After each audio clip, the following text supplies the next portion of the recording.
Welcome to Kenton's videos. Enjoy the video. You start by checking the clips and earpieces for dirt, damage, or loose screws. This prevents slippage. Next, identify left and right and hold the earphone so the clip opens toward the back of your ear. Gently place the open clip over the upper rim of your ear, hooking the hinge on the cartilage. Then close it until you feel a secure, but comfortable, bite. Once done, tug lightly to confirm it won't pop off during movement. Now adjust the housing angle so the speaker faces the ear canal. Rotating a few degrees can improve bass and clarity. Route the cable either behind the ear for stability or under the chin for low-profile wear, and secure excess cable with a clip or tape. If your earphones have an adjustable tension screw, make small changes, tightening for sports, loosening for longer comfort, because clip pressure alters both seal and fatigue over time.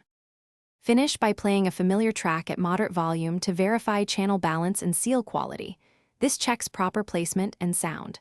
Then perform a movement test, nod, jog in place, turn your head to ensure the clip stays put. If you notice slipping or discomfort, stop and readjust. Clean oils from the ear, modify clip tension, or add a small silicone pad for grip. If problems persist, consider a different clip size. This usually solves persistent fit issues. Thanks for watching. Consider subscribing if we helped you.